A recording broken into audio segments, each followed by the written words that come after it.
All right, so today we're tackling one of the biggest names in Greek mythology, Apollo. And look, you've probably seen him as a marble statue, right? But trust me, he is so much more than that. We're talking about a total powerhouse of a god, light, music, prophecy. His story is just packed with drama and some pretty wild contradictions.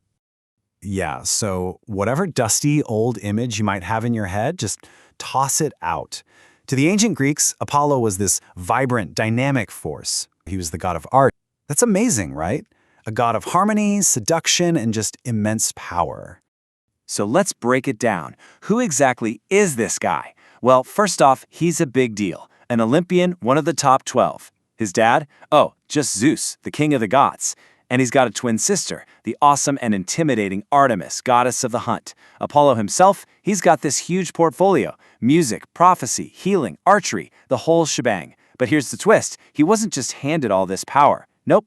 His story actually starts before he was even born, with his mom literally running for her life. Yeah, you heard that right. Before he became the symbol of perfect order, Apollo's life kicked off in total chaos. His whole origin story is basically a thriller. A desperate mom, a super jealous queen, and a frantic search for any safe place to give birth. Okay, so here's the scoop. It's a classic divine drama, right? Apollo's mom, Leto, is pregnant with Zeus's kids. This, as you can imagine, does not sit well with Zeus's wife, Hera. And Hera is, well, she's furious. So she curses Leto, saying no land on earth can give her shelter. Can you imagine? Leto wanders everywhere, getting turned away until she stumbles upon this tiny, rocky, floating island called Delos. Delos takes her in, and it's there, after a grueling 9-day labor, that she finally gives birth to the twins, Artemis and Apollo. And Apollo, he doesn't waste any time. He's basically just born, and he's immediately out to prove himself. His first big move as a young god? Oh, just taking on a terrifying monster to claim one of the most sacred places in the entire ancient world. No big deal. So this was a huge moment. You have to understand, the sacred site of Delphi was guarded by this monstrous serpent called Python, this ancient earthy creature. And Apollo, armed with his bow and arrows, just walks in and slays it. But this wasn't just about winning a fight.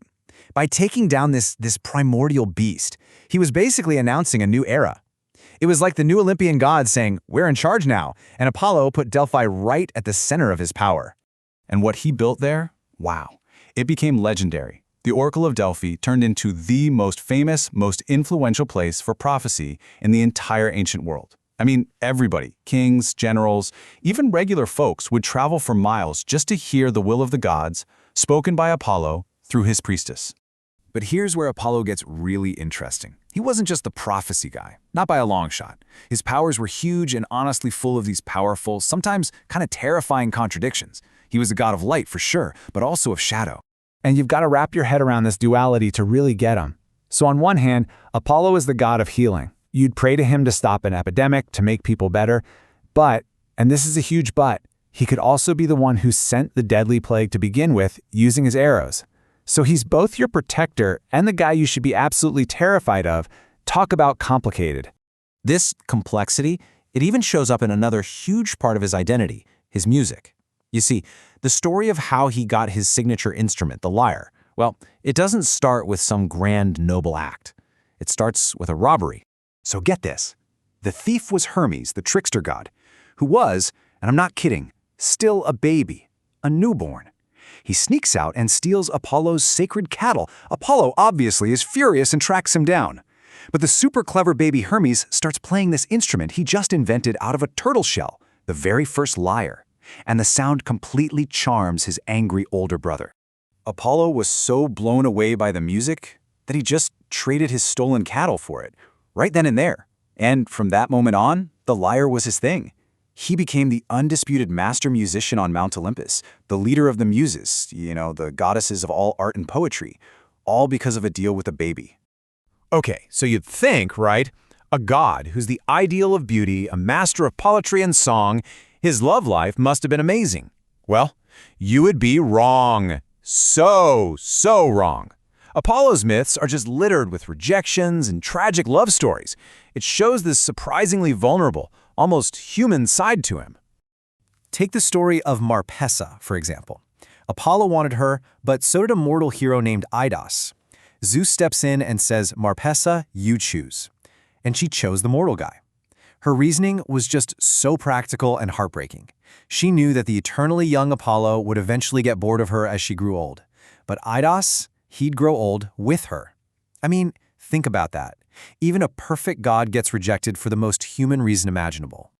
So, okay, after all these stories, monsters, music, plagues, prophecies, how do we kind of boil it all down? How do we remember Apollo today? Well, his whole complex identity really gets distilled into a few key symbols that tell you everything you need to know. It basically comes down to three main things. First, you've got the lyre.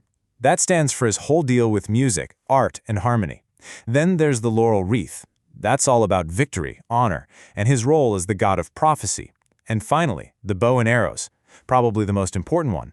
It's the ultimate symbol of his two-sided nature, a weapon of power that could either protect you or bring down a deadly plague. And believe me, his legacy goes way beyond just old myths. For centuries, philosophers have talked about the Apollonian ideal, reason, logic, and order, and contrasted it with the chaotic Dionysian. And then there's this. When humanity decided to shoot for the moon, what did NASA call the mission?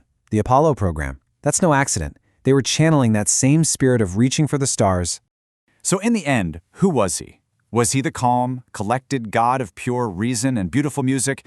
Or was he this vengeful, emotional, and sometimes terrifying deity? The thing is, the answer is, he was both. And that's what's so fascinating. Apollo's character really shows us what the ancient Greeks themselves valued and what they feared. They understood that things like order and chaos, healing and destruction, they're often just two sides of the very same, very powerful coin.